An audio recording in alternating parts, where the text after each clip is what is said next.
Right. Folks, I'm here with Mr. Emlyn Thomas of Ellenbrook, north of Perth. And Emlyn has a very close relationship to Sir Douglas Mawson. Sir Douglas Mawson, who I refer to as Opa the rest of the time, Opa? was my grandfather. He died when I was 8, so I knew him more as a person than an Antarctic explorer. My mother was Patricia Thomas, Mawson's elder daughter. There's a few stories obviously I remember. In 1954 there was an earthquake in Adelaide where he lived, and my brother and I were staying with our grandparents while my parents went overseas for study leave, and I can remember him grabbing us out of bed and running us outside in case the house fell down. Well, it was damaged. There was one corner of his house where his study was, dropped a bit. Was this one of those stone houses common in Adelaide? Yes, it was. Right. Yeah. It was brick and stone pillars. And I can remember there was damage because we were picked up from school one day. We were going to kindergarten, and we couldn't walk back to the house the normal way round the corner of the study because they dug it out to reinforce the corner of the house. Right. I can also remember him, he was very technical. In 1957 we were visiting in the evening and he took us outside and showed us the Sputnik, and we actually saw it going through the northern sky. Right. Yeah. And that was the same year, was it? No, that was 57. Oh, sorry. So we were living nearby, we came over there for dinner and probably so that he could take us out in the evening and show us the Sputnik. Just recapping, you're the grandson. Yeah, there are 7 grandchildren, but yes. My mother was Patricia Mawson, or Patricia Thomas. Now I understand Sir Douglas had 2 daughters? He had 2 daughters, Patricia and Jessica. Jessica and her husband had 4 children, and Mum and Dad had 3. The second 2 being twins. So I've got an identical twin brother. There's 2 of him. Still. Sorry? There's 2 of him. Yes. 2 Emlyns. Except 2, yeah. I know one is called Alan. Alan, yeah. There's actually a book somewhere behind me. There's a whole family picture with Opa and Oma, my grandmother, their 2 children and husbands, and 7 grandchildren. The only thing wrong with this, my brother and I are sitting in the front row, and I don't know which was which, because we were identical. Yeah. We'll try and get a photo of that photo to include on this. Yeah. Any personal stories you might have, just memories of your Opa? Yeah, he bought a block of land south of Adelaide at Spring Mount, block 95, and I can remember we went down there as a family one time, and we had morning tea, and then he took, and the men, including us, the boys, Alan and I think Gareth, went down the back of where there's a house back down, and there was a dynamite store. And he took dynamite, and we went to the fire break around block 95, and we were blowing up stumps. Digging a hole under the there, sticking some dynamite, lighting it, running back to the car. This was with your Opa? With Opa. He was letting the dynamite in. He was a daring guy, and he wanted you to be daring too, obviously. Oh yeah, it was great fun for 6, 7-year-old kids. It was wonderful. Yeah. Letting off dynamite at 7, I never did that at 7. We just let off penny bungers. Oh, but we had them, you were allowed to buy them in those days too, yes. Yeah. While we were staying with him in 1954, I remember him we were sitting down, he had National Geographic from almost when they started, and he used to sit in his big leather chairs in his study, twin brother and I, and he'd read us from the National Geographic. My elder brother Gareth stayed with our aunt down in Victor Harbour, so we didn't see him for a year. So what have we got? Letting off dynamite. Yeah. Another thing which is not quite so dangerous, but I remember we would quite often go around to his house for Sunday lunch, and Opa would play cricket with peas on the table. Okay. How did that work? Yeah. Well, until he got told to stop by grandmother. Right. What did you use for a bat? A knife. A knife for Knife, that. yes. Right, okay. And did you flick it or? No, just flick it with the knife on the table. But Right, okay. yeah, I say, I think it only happened once, and he was probably told not to do it again. Oh, right. So obviously your opa and his wife were very close, I would imagine. And Yeah. yeah, Oh, yeah. except when they're playing cricket on the table. Yes. Yeah. Now, the house they lived in, he designed while he was in the Antarctic.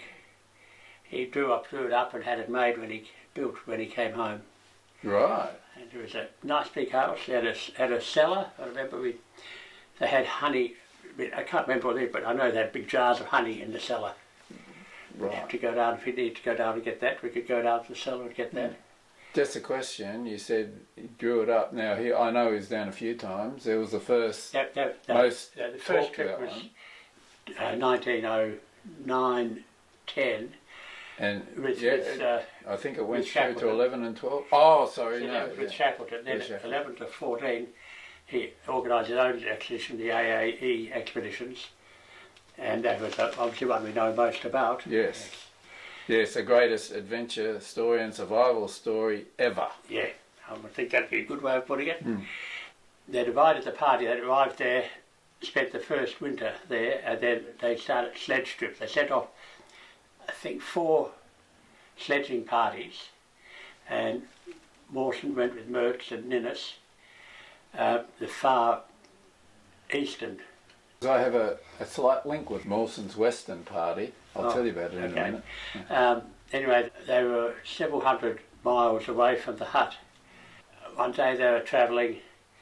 Ninnis was on one sled with his dogs, Mawson was on the other, and Mertz was well ahead on his skis. He was a Swiss ski instructor, and he was able to. Mawson was sitting on his sled and saw Mertz had stopped and looking back. Mawson looked behind him and the other sled had completely disappeared. It was interesting because Opa's sled had gone the same track a few seconds earlier. Yeah. But Mawson had just, instead of walking beside the sled, which is what they did a lot of the time, he sat back on his sledge to write up some of his notes. And because his weight was distributed on the sled, not footsteps, is probably why it didn't break. Right, yeah. Yes, I see, yeah. Obviously they lost a large amount of their food, their tents, and they'd actually put all that sort of stuff on the second sled, so they did lose one, they wouldn't lose everything. And but they lost most, right, from what I read. Did all their food, and that's all recorded in the book, and it's there. Yes, now there's a book, Home of the Blizzard, which if you've never read it, get it and read it. It's just behind me. Right. Just drag that Home of the out. Blizzard up there. 2 volumes. Or you can get an abridged version. There's several shortened versions of it too. Well, you probably can't buy the originals. No. Have you got the originals of that book? I've got 2 copies of it there, yeah. They'd be worth a bit, I would imagine. Yeah, they are. Actually, I know one came up for sale maybe about 10 years ago, and my cousin Andrew bought it for his children. So how did you get your copies? I've got, I don't know, there were 2 copies hanging around years ago, and I said I'd like those. Yeah. Oh, okay, In you fact, more or less inherited them down the line. Yeah. Very good. Yeah. One of the copies there, I actually, when I went to Antarctic myself in 2006, I took one copy down there. Oh. So it's been down to the Antarctic. Oh, okay. One of those copies has actually been down to the Antarctic. Yes. Well, there you go. Your grandfather, Opa, so Douglas Mawson, what was he like as a man? He was, obviously we were only 8, so he was a grandfather, and that's it. He was a very nice person. When we weren't actually blowing up stumps on Block 95. Oh, yeah, as you do. He showed us how to throw a caber with yakka sticks, throw you up. That's Scottish, isn't it? Yeah. Yeah. He wasn't Scottish, but Yeah. I think he was just had that for something funny to do. Yes. Right, okay. Yeah. Because I understand from all of what I've read of him, when he was young, he was incredibly strong, incredibly durable. So I thought maybe he could hurl that table quite a fair way. I don't really remember quite how far. Okay. And maybe it's getting us to do it more than him. He died in October 1958, and we actually went down to visit him the night before, because I say we lived nearby. And but his funeral was held at St Jude's Church in Brighton, South Australia. But we were at school, at Brighton Primary School, right next door. We were judged too young to go to the funeral, Right. but we could watch through the fence and see all the people arriving and all the flowers and everything. It's rather sad. I mean, Yeah. nowadays obviously younger people do go to funerals, but it was rather sad that we couldn't do that. But anyway. Yeah. I actually, last year I went to visit his gravesite because my sister lives not far from there. So that was interesting. I got lots of photos. I might put some of them into this. So. Yeah. Yeah. And I know his wife is just nearby. Next door.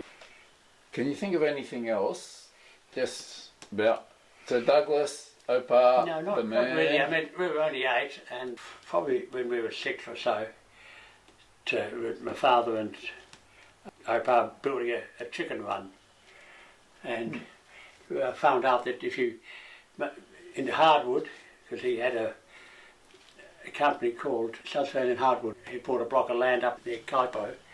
If you wanted to get a nail into wood, you plugged it into some can of grease first. Oh, right. And then you yeah. could hammer it in. Right. I did have that can of grease for years. I don't know where it's had gone now. Soap is another alternative. Yeah. Yeah. Another couple of things I've got here, which I've got a few of his things. Oh, yes, so Douglas Mawson mementos, the original stuff. Yes. This is a balaclava used on the 1911-14 expedition. Is that one he actually wore? Or you don't know? He may have. There's another one like this, which one of my cousins has, and they were able to tell it the actual one from that photo. The famous photo of Sir Douglas Mawson, yes. Because there was a stitch Oh, not right in it. Right. And so that was very valuable compared. These are just valuable. Yeah. Slightly valuable, yeah. Yeah. They were down there, and he Yeah. may or may not And have worn it. these yeah. are the types of socks they wore. Jaeger woolen socks. I've got to say, they were very similar to ones we had when we were down there in 1976. This is his compass he used for a bearing compass. And you might want to take a photo of that. I will. Yeah, if you just hold it up so it's visible.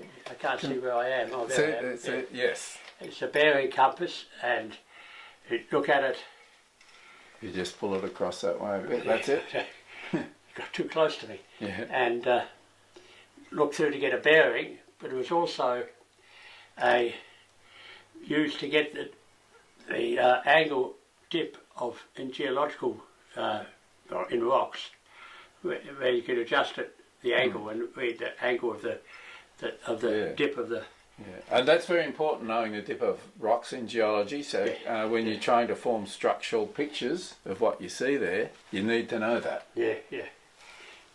And Yes. this is a altimeter, which was used, that way up, when they took a plane down in the 1929-31 expeditions. It's just, Was that using Osters, do you know? Was that using Oster aircraft when he was down there? Or? I'm not sure what No. the aircraft was. Okay. In 11-14 expedition, they actually purchased a plane to take down to the Antarctic. Unfortunately, they had an accident testing it in Adelaide, and but they still took the plane down without the wings to use as an air sled. Oh, right. And in fact, in recent times, they've actually found it in the bay just outside. It's been blown into the bay. Okay, this is near his hut, is it? Yeah. Okay. And one of the propellers they had down there is actually in the museum in Esperance. Right. Somebody by the name of Sandal. They were down on the trip that finally picked Mawson up. He collected it and he lived in Esperance, and he kept it for a while, then he put it in the museum. Right, yeah. The other propeller in my brother's house. Oh, right, so that'd be worth a bit too. Yeah. Now, the artefacts, anything else here you've got in your bag of tricks behind? No. No, that's all right. But anyway, you've been looking here, folks, at the genuine equipment that was used at that time, which I find fascinating. Yes. I was going to tell you about my link to Mawson's Western Party. Now, it was the geophysicist, what was his name? I've forgotten. Webb? Yes, Eric Webb. Eric Webb. Yes. And my brother and I visited him in 1976 in Wales. That's interesting, because 1976 was the year I was down there, and in the summer of 1977 I got on our way home, they called it Gausberg. Now Gausberg is where it was reached by that Western Party. Oh, yeah. Eric Webb was there and did some magnetic readings. That was in 1912, so it was 65 years later. Yeah. I was in exactly the same spot, setting up equipment to try and duplicate what he did in as close as I could get to exactly the same spot. Oh, yeah. And so I was fascinated. Would have loved to talk to Eric Webb, but I never got the chance. But you did. Yeah, we did. My brother was better organised, but we organised. Brother and I went overseas for 6 months, and one of the things we went to see was him Right. in North Wales. Any stories with it? No. Just got to say hello. Yeah. Yeah, that's fascinating though, because it's all historic. I mean, that's Eric right. Webb was there, part of the most historic. When I went to the Antarctic, I visited Commonwealth Bay and the hut in 2006. Oh yes, tell us about that. There was a group from Mawson Huts had just dug out an entrance into the hut, so they could have covered with snow during summer. Also, there was a magnetic hut, which was just showing out of the snow. Right, yeah. And so everything's still there, but I spent a lot of time inside the hut looking at all the stuff inside. Right, I've got lots of photos, all the stuff that left there. There's food still there. Tin-lined box of flour, which is still quite usable. It's amazing, isn't it?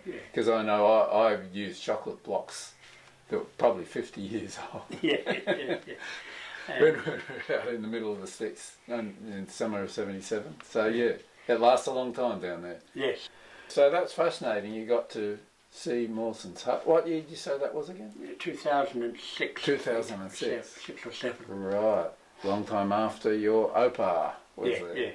And I would hazard a guess he would not like to see that place again. He wouldn't. Oh, I don't know. You know? You think he would? Oh, I think, well, he went there again. Did he get to that hut again? Yeah, 29-31 trip, they went there. Yeah. Ah, they went there. Yeah. I know they went to That was Proclamation. an old ship. They called there. Then they went along the coast to the west towards the coast. Right. I know they eventually got to Proclamation Island. Yeah. And I visited there as well. And, and there was the site with a rock can and collapsed flags and canisters and things. Yeah, that's amazing. The book on that is behind me here too. Oh, right, okay. Now, I think that was where he declared the area for for Australian Antarctic territory on that trip. Yes. Yeah. It was a Banzari, British, Australian, New Zealand Antarctic expedition. Antarctic research expedition. And they mapped a lot of the coastline and did take a plane with them and used that. It had floats on it, and they used that to explore further along the coast. Okay, this is out of my bookshelf is little Oxford Dictionary. I say it's very small, but it's Sir Douglas Mawson's dictionary he used. It's got Sir Douglas Mawson Geology Department, University of Adelaide. The artefact is a pair of his long johns, nice Jaeger.